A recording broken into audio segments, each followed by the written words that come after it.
بسم الله السلام عليكم ورحمة الله تعالى وبركاته قدهان ومد الصوماليات وان سلام يا كحر ورباهين تقرنك تي في سبب جرا awdood ayaa wararkeenu maalmahan u maqnaa insha Allah taala laakiin hadda kadib si toos ah ayaad wararkeenu u daalac doontaan saaxiibayaal daawadayaal soo dhawaada inna lillahi wa inna ilayhi raaji'un dabcan dhawaan waxa qarax aad culus oo ka dhacay xeebta magaalada Muqdisho ee Liida goob aad u mashquul badan dadka Soomaaliyeed ay ku istiraexaan ayaa jimcadii markii ay sii baxaysay isla markaana sabtidu ay soo galeysay 4 saac iyo 1 daqiiqo markay ahayd waxa lagu qaaday weerar ay isku qaadeen kooxda argagixisada ee Al-Shabaab kuwaas oo naftii halige isqarxiyay iyo sidoo kale rag hubeysan ku weeraray goobtan oo ahayd mashquul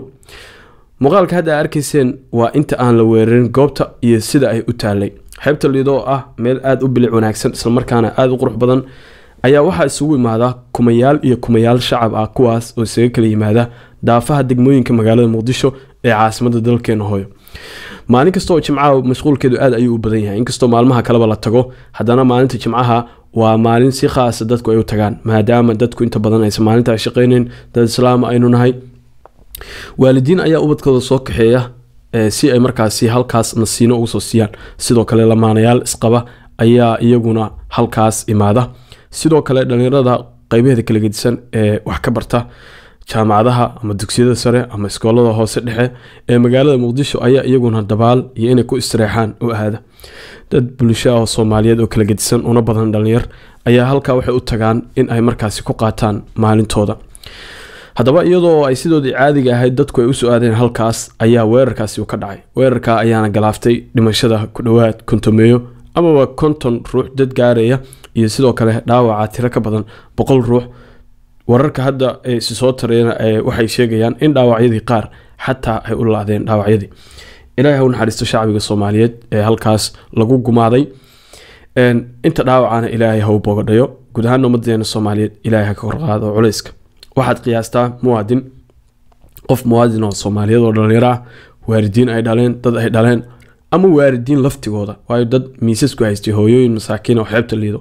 miisas ku haystay oo ku ganacsanayay oo halka qutulyoom ka dhacsanayay ayaa jira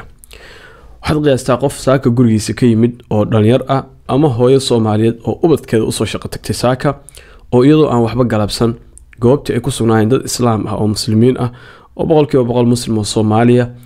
in inta la weeraro waliba kuwa naftood been inta iska dhaadhiciyeen naftooda qaraxyo ku soo xiray ay weeraraan in halka lagu baabi'iyo oo la markaana waalidiin Soomaaliyeed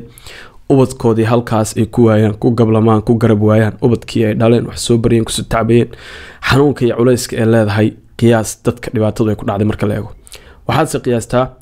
ubadka sidoo kale waalidkood ay ka soo tageen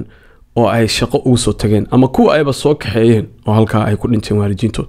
runtii waa dhacdo aad u xanuun badan ilaahay ha u naxariisto intii dhimatay inta dhaawacana ilaahay u bogadhayo dhowr barnaamij baan rabnaa inaan kaga hadalno muuqaalka si raacino mid waa barnaamij khuseeya arrinta dawladda iyo sidoo kale dayacaadda amniga guud ahaan ummadda Soomaaliyeed gaar ahaan dadka caasimadda ku dhaqan ee ilaa 4 milyan gaaraya horta kow dawladdu marka hore meesha ay wax ka dhaceen waa xeebta Liido marka lagu dhaho geed kaama dambeeyo waay yani waxa weeyaan waa badii weeyaan wax soo haray oo kale ama meel kale oo lagu nabadgelyada ilaahay ayaa haya dabcan iyo markaasi badbaadadaba laakiin meel lagu badbaadayo oo dambe oo hartay ma lahan madaxweynaha dalka mas'uuliyiinta ugu horeeyo ra'iisul wasaaraha ku xiji dhamaan amniga waxay kaga mashquuleen waxyaabo kale oo aan loo joogin muhiimna aan ahayn iyagoo waliba shaarar u toolanaya sidii u sii joogi lahaayeen muddaxileed kale iyadoo kan hadda ay joogaan la aaminsan yahay dadka Soomaaliyeed inuu yahay mid ka khasaaray waxay jiray sawir qeyraysiin ah oo madaxweyne Xasan Sheekh uu soo galay laakiin caro ayay kaga falceliyeen dadka Soomaaliyeed runtii sawirkan xagga dambe ayaanu idinka tusi doonaa argagixisadu waxay gumaadaysaa dhiigga shacbiga Soomaaliyeed muddo ka badan 15 sano ayay wadaan leynta shacabka Soomaaliyeed dhalinyaradu Soomaaliyeed ama dadka Soomaaliyeed 75% waa dhalinyaradaasna waxa la aaminsan yahay hadii gacmaha la isqabsado in laga takhalusi karo siyaasiyiinta wadankeena fashilinaysa iyo argagixisada labadaba siyaasiga Soomaaliga waxa ku tiirsan yahay waa xoogga dhalinyarada maxaa yeelay inaga ayaa mararka qaarkood qabyaalad u taageerna ama inaga ayaa ururnimo u taageerna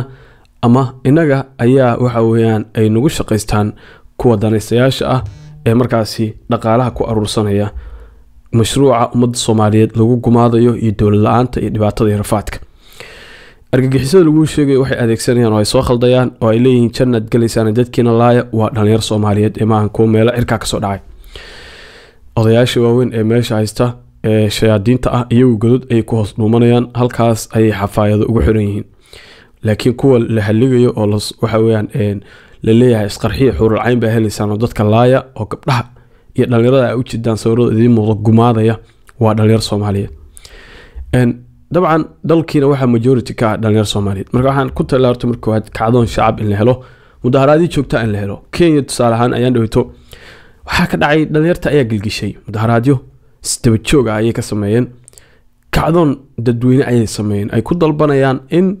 ay markaasi waxa weeyaan canshuuro dheeriya iyo waxyaabo la rabo in lagu soo rogo in aanay waxba ka soconin toodi ayaa shaqaysan runtii dhalinyarada Soomaaliyeed marka horta markii inta qabiil waxa meel iska dhigo hal la kaco dawladdan waxa weeyaan la xisaabtamo gabi ahaanba meesha laga saaro kow argagixisadana sidoo kale waxa weeyaan inaga ka badan aanu ku kacno aan iska dhicino waa 10,000 waxa dadka Soomaaliyeed boqolaalka kun oo dhimashada marsiinaya 10,000 ciidankoodu kama badna argagixisada lagu sheegay 10,000 tuulo ay ka soo toostaa 10,000 marka waxaan wax la aqbali karo runtii ma ahan waa arin aad u xanuun badan weeyaan aad baan ula qaybsanaynaa dhibaatada dadka waxa ku dhacaya isla maalin kadib wadada Balcad waxa weeyaan dad ayaa markaasi lagu gumaaday qarax loo dhigay maantadan qarax baa la dhigay qarax waa iska joogto argagixisada al-shabaab waxa la joogaa xilligii inta la qabto si xun loo leelaha oo godadka loogu daadan lahaa oo loo dareensiin lahaa dhibaatada iyo xanuunka ay marsiin ummadda Soomaaliyeed sawirkan u jeedaan daawadayaal waa Xasan Sheekh Maxamuud sawir usqeyreysiinayo ayuu Xasan Sheekh soo dhigay barta Facebook fila Soomaaliya horta uguma uusan falcelin sidii imaaraadka markii saraakiisha laga laayay uga falceliyay oo habeenkii uu orod bilaabay muuqaal soo duuduubay isbitaalka tag hadii waa labadii sirgaalka ah saraakiisha ay caloosha u shaqaystayaasha ahayo Yemen dadka ku soo xasuuqay sidoo kale horta uguma uusan falcelin 4 saac kadib ka tacsiiday laakiin waxa cajiib noqotay dadka Soomaaliyeed inaan la gaadi karin oo ay soo jeesteen haddana ku tusaysa reaction-ka sawirka fiiri qaybta xanaaqa waliba hadda ka badan baa saaran 8,000 xoogaa baa saaran sawirku waa daraato wuxuu muujinayaa sawirku dabcan wuxuu muujinayaa markii Xasan Sheekh uu isku dayay in uu dareenka dadka ka ganacsado isqeyreysiyo ama xanaaq uu isu soo rido dadka Soomaaliyeed reaction-kii xanaaq ay uga falceliyeen iyo oohin qaarna qosol ayay saareen oo waan ma gaadi karto weeyaan